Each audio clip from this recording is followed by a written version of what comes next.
নমস্কার বন্ধুরা, জ্যোতিষলোক চ্যানেলের পক্ষ থেকে আপনাদেরকে শুভেচ্ছা জানিয়ে আজকের বিষয় নির্দিষ্ট আলোচনাতে চলে আসব।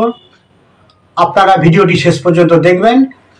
ভিডিওটি যদি ভালো লাগে ভিডিওটি শেয়ার করবেন এবং চ্যানেলটি সাবস্ক্রাইব করবেন এবং পাশে থাকা বেল বাটন আপনারা প্রেস করে রাখবেন ভবিষ্যতে নতুন নতুন ভিডিওর নোটিফিকেশন পাওয়ার জন্য। তো চলে আসুন আজকের আলোচ্য বিষয়ে আমরা চোখ রাখি। নমস্কার বন্ধুরা, আমরা আজকে এমবিএ নিয়ে পড়াশুনো এবং তার সাফল্য নিয়ে আমরা একটু আলোচনা করব। তো আমরা জানি যে এমবিএ একটি প্রফেশনাল লাইনের স্টাডির কথা বলে এবং এটি প্রফেশনাল লাইনে একটা পোস্ট গ্র্যাজুয়েট ডিগ্রি। তো সেক্ষেত্রে আমাদের মেনলি যে জিনিসটি জানতে হবে কি, যে আমাদের হায়ার এডুকেশনের জন্য যে ধরনের কানেকশানগুলি দরকার চার্টে কিন্তু সেই কানেকশানগুলি থাকার প্রয়োজন আছে। যেমন আমরা জানি যে হায়ার এডুকেশনের জন্য 9th হাউসের একটা উল্লেখযোগ্য ভূমিকা আছে, গুরুত্বপূর্ণ ভূমিকা আছে। 11th হাউসের একটা ভূমিকা আছে। তো পড়াশুনো ক্ষেত্রে মেন হাউস, তার সাপোর্টিং হাউস, এগুলি তো আমরা জানি, বিভিন্ন ক্ষেত্রে আমরা দেখিয়েছি বিভিন্ন ভিডিওতে। প্রাইমারি যে পড়াশুনো এবং তারপর মাধ্যমিক, তারপর হায়ার এডুকেশান, এগুলো কানেকশানগুলির মধ্যে আমাদের মেনলি তার চার্টে হায়ার এডুকেশানের যোগ আছে কি না আমাদের দেখতে হবে। হায়ার এডুকেশনের ক্ষেত্রে 9th হাউস একটি গুরুত্বপূর্ণ ভূমিকা পালন করে এবং অবশ্যই বৃহস্পতিরও একটা উল্লেখযোগ্য ভূমিকা এখানে থাকে। আর এই ম্যানেজমেন্টের ক্ষেত্রে বৃহস্পতিরও ভূমিকা খুবই গুরুত্বপূর্ণ। তো স্বভাবতই আমাদের যে হায়ার স্টাডিজের ক্ষেত্রে যে কানেকশানগুলি, সেই কানেকশানগুলি আগে দেখতে হচ্ছে। তার সাথে আমাদের কি দরকার হয়ে পড়বে, সপ্তম ভাবের একটা সক্রিয় অংশগ্রহণ দরকার এবং দশম ঘরেরও একটা সক্রিয় অংশগ্রহণ দরকার। কারণ দশম ঘর এখানে আমরা জানি যে দশম ঘর এখানে প্রফেশনাল লাইনে পড়াশোনার কথা বলে। আর এই এমবিএটি হচ্ছে একটি প্রফেশনাল কেন্দ্রিক পড়াশুনো। আর যেহেতু এটি একটি পোস্ট গ্র্যাজুয়েট ডিগ্রি, তাই এখানে অবশ্যই নবম আর একাদশের কানেকশান দরকার হয়ে পড়বে। আর দশম ভাবটি কেন যুক্ত হয়ে পড়ছে, সেখানে প্রফেশনাল লাইনে একজন জাতক যখন পড়াশুনো করে তখন তার দশম ভাব যুক্ত হয়ে পড়াটা খুবই গুরুত্বপূর্ণ, তার মেন ভাব সাপেক্ষে, পড়াশুনোর ক্ষেত্রে যে মেন ভাব সেই সাপেক্ষে। আর একটা ব্যাপার যে এই এমবিএর ক্ষেত্রে বিজনেস ম্যানেজমেন্ট একটা খুবই গুরুত্বপূর্ণ, বিজনেস অ্যাডমিনিস্ট্রেশন একটা খুবই গুরুত্বপূর্ণ বিষয়। তাই সেই জন্য কি হয় না, এখানে সপ্তম ভাবটারও একটা সক্রিয় অংশগ্রহণ দরকার হয়ে পড়ে। কারণ সপ্তম ভাব থেকে আমরা জানি যে বিজনেস সম্বন্ধীয় আমরা বিভিন্ন ধরনের কর্মকাণ্ডের কথা জানি। তাই বিজনেস নিয়ে যদি আমরা একটা উচ্চতর জায়গায় পৌঁছতে পারি, বিজনেস অ্যানালাইসিস করা, ম্যানেজমেন্ট করা, ব্যবসায়িক ক্ষেত্রে বিভিন্ন নীতি নির্ধারকের ভূমিকা পালন করা, এই সমস্ত ক্ষেত্রেতে যদি আমরা সাফল্য পেতে যাই, তাহলে অবশ্যই যে ব্যবসার জন্য যে মেন ভাব, সপ্তম ভাবকে আমরা জানি যে বিজনেসের কথা বলে, ষষ্ঠ ভাব অন্যের অধীনে জবের কথা বলে। তো সেখানে কিন্তু সপ্তম ভাবের একটা সক্রিয় অংশগ্রহণ দরকার আছে এমবিএর ক্ষেত্রে অগ্রসর হয়। এবং সেখানে অবশ্যই শক্তিশালী যদি সপ্তম ভাব থাকে কারো চার্টে, দশম ভাব শক্তিশালী অবস্থায় থাকে, উচ্চশিক্ষার কানেকশান থাকে, সেক্ষেত্রে কিন্তু অবশ্যই সে এমবিএর ক্ষেত্রে একটা সাফল্য পাবে। তাহলে পড়াশুনোর ক্ষেত্রে আমাদের যে মেন ভাব, আমরা তো জানি যে চতুর্থ ভাব হচ্ছে আমাদের মেন ভাব। তো সেখানে সাপোর্টিং ভাব হিসেবে উচ্চশিক্ষার ক্ষেত্রে পঞ্চম ভাব, নবম ভাব, একাদশ ভাবের সক্রিয় অংশগ্রহণ দরকার হয়ে পড়ে। এর সঙ্গে আরেকটি গুরুত্বপূর্ণ তথ্য আমাদের জানতে হবে, সেটি হচ্ছে দ্বিতীয় ভাব। দ্বিতীয় ভাব আমাদের কিসের কথা বলে না, দ্বিতীয় ভাব এখানে আমাদের পারিবারিক যে সাপোর্ট, সেটা আমরা কতটা পাবো। আমরা যে প্রফেশনাল লাইনে পড়াশোনা করছি সেখানে একটা পারিবারিক সাপোর্টের দরকার হয়ে পড়ে। তাই দ্বিতীয় ভাব যদি কারো স্ট্রং থাকে তাহলে সে পারিবারিক সাপোর্টটা পায় এবং একটা ফিনান্স, একটা আর্থিক ব্যাপার থাকে যে কতটা মানে তার যে পড়াশোনাটা সে কতটা কমপ্লিট করতে পারবে, সেই জন্য একটা আর্থিক শক্তিরও একটা প্রয়োজন হয়। এই দ্বিতীয় ভাব থেকে আমরা তার একটা ধারণা আমরা পেতে পারি। তাহলে ফ্যামিলি সাপোর্ট এবং প্রফেশনাল লাইনে যে শিক্ষা, সেটি কমপ্লিট করার ক্ষমতা কতটুকু আছে সেটি ইন্ডিকেট করে হচ্ছে সেকেন্ড ভাব। সেকেন্ড হাউস কতটা স্ট্রং সেটি দেখার সেই জন্যে প্রয়োজন আছে। তো তাহলে আমাদের এখানে ভাবগত কানেকশানগুলি আমরা নিশ্চয়ই বুঝতে পারলাম। মেন যে কথাটি মাথায় রাখতে হবে যে নবম ভাবের কানেকশান খুব দরকার আছে, কারণ যেহেতু পোস্ট গ্র্যাজুয়েট ডিগ্রি এটি। আর দশম ভাবের কানেকশান কেন দরকার আছে না, সেটি হচ্ছে প্রফেশনাল লাইনে পড়াশোনা করছে সেই জন্য। সপ্তম ভাবটা কেন প্রয়োজন না, এখানে বিজনেস রিলেটেড ক্ষেত্র, তাই এই বিজনেস রিলেটেড ক্ষেত্রে একটা উচ্চতর পর্যায়ে পৌঁছবে, সেই জন্য সপ্তম ভাব শক্তিশালী থাকা খুবই গুরুত্বপূর্ণ। এবার আমরা গ্রহগত কিছু কানেকশানে আমরা চলে যাব, যে বিভিন্ন ক্ষেত্রে বিভিন্ন গ্রহকে আমরা এই কানেকশানের সঙ্গে যুক্ত হতে দেখব। কোন গ্রহ যুক্ত হলে কী ধরনের অবস্থা তৈরি করতে পারে ভাবগত কানেকশান ছাড়াও, সেই সম্পর্কে আমরা এবার আলোচনা করব।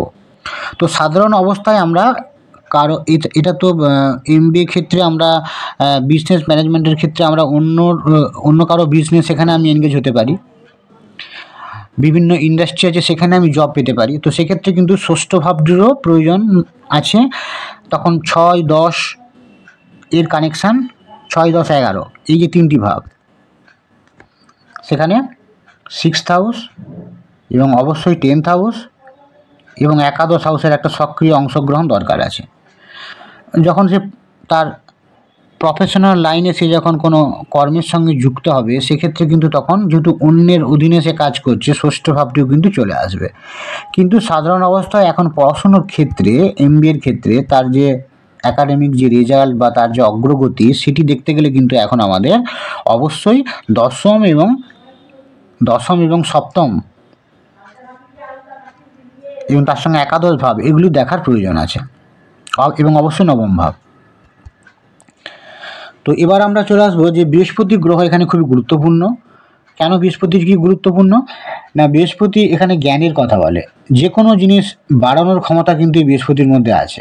যদি সে ভালো অবস্থায় থাকে বৃহস্পতি চার্টে, তাহলে বাড়ানোটা ভালোর দিকে হবে, আর যদি খারাপ অবস্থায় থাকে তাহলে সেই বাড়ানোটা খারাপের দিকে বাড়ানো হবে, সেটা ক্ষতি। তার মানে কোনো রোগের ক্ষেত্রেও আমরা যদি দেখি যে পীড়িত কোনো বৃহস্পতিকে সেই রোগের কানেকশানের সঙ্গে যুক্ত হতে দেখি, তখন কিন্তু তার রোগটি কিন্তু বেড়ে যাবে। আমাদের যে শরীরের যে স্থূল অবস্থা, যে মেদ, সেটাও কিন্তু ওই বৃহস্পতি কারকতার মধ্যে পড়ছে। তো অতএব যে কোনো জিনিস বাড়ানোর কথা কিন্তু বৃহস্পতি বলে চার্টে দেখতে হবে যে বৃহস্পতি কেমন অবস্থায় আছে, অতএব বাড়ানোটা ঠিক কোন দিকে হবে সেই সম্পর্কে ধারণা করার জন্য। এছাড়া হায়ার এডুকেশনের ক্ষেত্রে বিভিন্ন সুযোগ সুবিধাও দেয় কিন্তু এই বৃহস্পতি। শক্তিশালী বৃহস্পতি হায়ার এডুকেশনের রেজাল্টের একটা ভালো রেজাল্টের কথা বলে, একাডেমিক যে রেজাল্ট সেটি ভালো হওয়ার কথা কিন্তু বৃহস্পতি বলে। এবার আমরা চলে আসবো এখানে আরেকটি গুরুত্বপূর্ণ প্ল্যানেটকে নিয়ে আমাদের আলোচনা করতে হবে। সব গ্রহগুলি যে এখানে আসবে তা নয়, বিভিন্ন জনের ক্ষেত্রে বিভিন্ন গ্রহ আসতে পারে। তাহলে যার ক্ষেত্রে যে গ্রহটি আসবে ভালো অবস্থায় যদি থাকে, তাকে সেই দিকে নিয়ে যেতে পারে। এবার আমরা আরেকটি গুরুত্বপূর্ণ প্ল্যানেট নিয়ে আলোচনা করব এই MBA এর ক্ষেত্রে, সেটা হচ্ছে শনি। শনি গ্রহটা যদি আমরা দেখি তার চার্টে MBA এর কানেকশান আছে, হায়ার এডুকেশনের যোগ আছে এবং শনি শক্তিশালী অবস্থায় আছে, তাহলে শনি কিসের কথা বলে? শনি নিয়মানুবর্তিতার কথা বলে, ডিসিপ্লিনের কথা বলে, আর হার্ড ওয়ার্কের কথা বলে। প্রফেশনাল লাইনে সাফল্য ধরে রাখার জন্য শনির অবস্থা তাই খুবই গুরুত্বপূর্ণ। আমরা একবার সাফল্য পেয়ে গেলাম, কিন্তু সেই সাফল্যটাকে ধরে রাখা সবচেয়ে বড় কথা। তো তখন কিন্তু শনির একটা সক্রিয় অংশগ্রহণ দরকার। যদি কারো চার্টে শনি ঠিকঠাক অবস্থায় থাকে, তাহলে তার সাফল্যকে সে ধরে রাখতে পারবে। 3 নম্বর পয়েন্টে আমরা চলে আসবো কি, বুধ গ্রহ কিন্তু বুদ্ধিমত্তা ও যোগাযোগের কথা বলে। জন্মকুণ্ডলিতে খুব ভালোভাবে যদি অবস্থান করে বুধ, তাহলে জাতক জাতিকার মধ্যে একটা বিশ্লেষণী ক্ষমতা তৈরি হয়। এটি MBA স্টুডেন্টদের জন্য খুবই দরকার।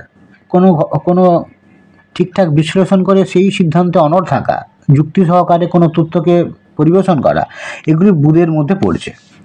তাই বুধের শক্তিমত্তা এখানে খুবই গুরুত্বপূর্ণ। এবার আমরা আসবো শুক্রের কথা। MBA এর ক্ষেত্রে কিন্তু MBA প্রফেশনের ক্ষেত্রে শুক্র একটি গুরুত্বপূর্ণ প্ল্যানেট, কারণ শুক্র এখানে আমাদের ম্যানেজমেন্টের কথা বলে। তাই MBA যারা স্টাডি করছে তাদের ক্ষেত্রে শুক্রের ওয়েল প্লেসড হওয়া চার্টে খুবই গুরুত্বপূর্ণ। এছাড়া শুক্র কিসের কারকতা দেয়? এছাড়া শুক্রকে আমরা জানি যে সৃজনশীলতার কথা বলে, দক্ষতা নিয়ে কাজ করার কথা বলে, এবং উদ্যোক্তার ভূমিকাও পালন করতে দেখা যায়। এই ক্ষেত্রগুলি খুবই গুরুত্বপূর্ণ ভূমিকা রাখে MBA এর ক্ষেত্রে।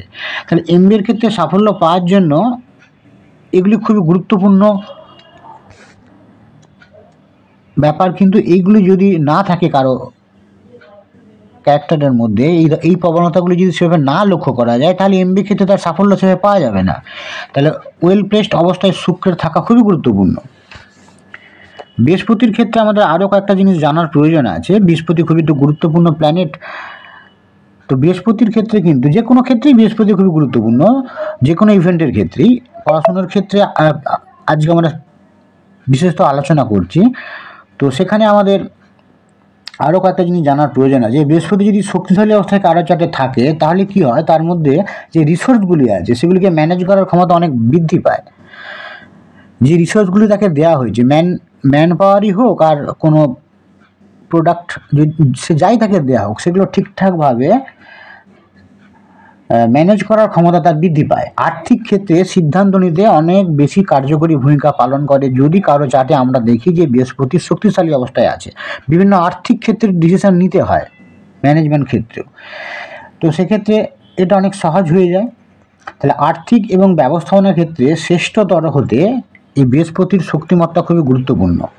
কারো চার্টে দেখা গেল কি যে তার পোস্ট গ্র্যাজুয়েট ডিগ্রি এবং প্রফেশনাল লাইনে যাওয়া, এই সব কিছুই বর্তমান আছে, শুক্রেরও কানেকশান পাওয়া গেছে, কিন্তু বৃহস্পতি ভালো অবস্থায় নেই। তাহলে পার্টিকুলার যে ক্ষেত্রগুলির কথা আমি বললাম, সেই ক্ষেত্রগুলিতে তার সেইভাবে অধিকার থাকবে না। অনেককেই আমরা দেখব যে সে ম্যানেজমেন্টের সঙ্গে যুক্ত আছে, কিন্তু কোয়ালিটির দিক দিয়ে অনেক নিম্নমানের, সেই জন্য সে ঠিকঠাক কোম্পানি তার সেই জব সে পাচ্ছে না। তো সেক্ষেত্রে তাদের দেখতে হবে কি যে সেই বৃহস্পতির কোয়ালিটি কীরকম আছে তার চার্টে, বৃহস্পতির শক্তিমত্তা কতটা আছে সেটা বিচার করার প্রয়োজন আছে। সবার চার্টেই যে এই প্রত্যেকটা গ্রহের কথা আমি যে ধরে ধরে বলছি, শুক্র, বুধ, বৃহস্পতি বলবো, কিছু কিছু গ্রহ বলে দিয়েছি, আর কিছু কিছু আমি বলবো। তো এই সব গ্রহগুলি যে তার ভাবগত কানেকশনের সঙ্গে যোগ তৈরি করে অবস্থান করবে, তারপরে সে এমবিএ পাবে, এরকম নয় কিন্তু। তো বিভিন্ন জনের ক্ষেত্রে বিভিন্ন গ্রহ আসতে পারে, কোন গ্রহ আসলে কী ধরনের রেজাল্ট পেতে পারে সেই সম্পর্কে আমরা আলোচনা করছি। তো এবার আমরা চলে আসবো কি যে মঙ্গল গ্রহকে নিয়ে একটু আলোচনা করব। তো মঙ্গল চার্টে যদি শক্তিশালী অবস্থায় থাকে, তাহলে কি হয়, একটা ব্যবস্থাকে চালনা করতে কিন্তু অনেক কার্যকরী ভূমিকা পালন করতে পারে সেই ব্যক্তি। একটা ব্যবস্থাকে চালনা করতে হবে, একটা ব্যবস্থা চালু থাকে, সেটাকে আরও গতির সঙ্গে এগিয়ে নিয়ে যেতে হবে। তখন অবশ্যই মঙ্গলের শক্তিমত্তা এখানে বিচার্য। জন্ম চার্টে কারো জন্মকুণ্ডলিতে যদি মঙ্গল শক্তিশালী অবস্থায় থাকে, তখন তার মধ্যে একটা ব্যবস্থাকে চালনা করার শক্তি অনেকগুণ বেড়ে যায়। এবং প্রতিদ্বন্দ্বিতা, এখন যে কোনো বিজনেসের ক্ষেত্রে একটা প্রতিদ্বন্দ্বিতার মুখে পড়তে হয়। সেই প্রতিদ্বন্দ্বিতায় করার শক্তি সেই জাতকের মধ্যে, অনেক জাতক বা জাতিকা তার মধ্যে অনেক বেশি পরিমাণে থাকে যদি দেখি আমরা কারো চার্টে মঙ্গল শক্তিশালী অবস্থায় থাকে। কারণ প্রতিদ্বন্দ্বিতা করার শক্তি যদি হ্রাস পায় কারোর মধ্যে, সে যদি আগ্রহ হারিয়ে ফেলে অল্পতেই, সেক্ষেত্রে সে তার ওই প্রতিষ্ঠানকে এগিয়ে নিয়ে যাওয়ার ক্ষমতা কমে যাচ্ছে। তখন তার ইনক্রিমেন্ট, তার এগিয়ে যাওয়া, সেগুলো কিন্তু আটকে যাবে। এবং আরেকটা কথা মঙ্গলের ক্ষেত্রে যেটা খুবই গুরুত্বপূর্ণ, উদ্যমী মনোভাব কিন্তু কাজ করে যদি কারো চার্টে মঙ্গল শক্তিশালী অবস্থায় থাকে। উদ্যমী মনোভাব অনেক গুণ বেড়ে যায়। এগুলো উদ্যমী মনোভাব যদি না থাকে, তাহলে নিত্য নতুন কোনো কর্মে সেখানে তার যোগদান করলে আরও অনেক বেশি হবে, কি সেই যে আগ্রহটা কমে যাবে। উদ্যমী না হলে কিন্তু এই ধরনের নিত্য নতুন চিন্তাভাবনা ব্যবসায়িক পরিবেশের মধ্যে অন্তর্ভুক্ত করার মানসিকতাটাই কমে যাবে। তো সেটার জন্য মঙ্গলের শক্তিমত্তা অবশ্যই বিচার্য। এই গুণগুলি এমবিএ সাফল্যের ক্ষেত্রে খুবই কার্যকরী ভূমিকা পালন করে। এবার আমরা চলে আসবো কি যে রাহু। তো রাহু কিন্তু দেখা যায় কি, রাহুও যেমন কোনো কিছুকে বাড়িয়ে দেয়, কারোর মধ্যে যে সম্ভাবনা আছে সেটাকে অনেক গুণ বাড়িয়ে দেয় রাহু। বৃহস্পতিও বাড়ায়, রাহুও বাড়ায়। বৃহস্পতির থেকে রাহু অনেক গুণ বেশি বাড়িয়ে দেয়। এবং রাহুর সমস্যাটা হচ্ছে কি যে তার যে বাড়ানোটা, সেই বাড়ানোটা কিন্তু দেখা যায় কি যে তার জন্য বেশিরভাগ ক্ষেত্রেই পজিটিভ হয় না। এবং সেই বাড়ানোটার মধ্যে অনেকটা বেশি দেখা যায় যে কাল্পনিক ব্যাপারও থাকে, সেখানে অনেকটা বেশি বাড়িয়ে দেয়। তার যে ক্ষমতা তার থেকে অনেকটা বেশি গিয়ে বাড়িয়ে দেয়, সেটা পরবর্তী ক্ষেত্রে অন্যান্য ব্যক্তিরা ধরতে পারে যে না, এর ক্ষেত্রে যেটা দেখানো হয়েছে ও যতটা তার থেকে অনেক বেশি করে দেখাচ্ছে।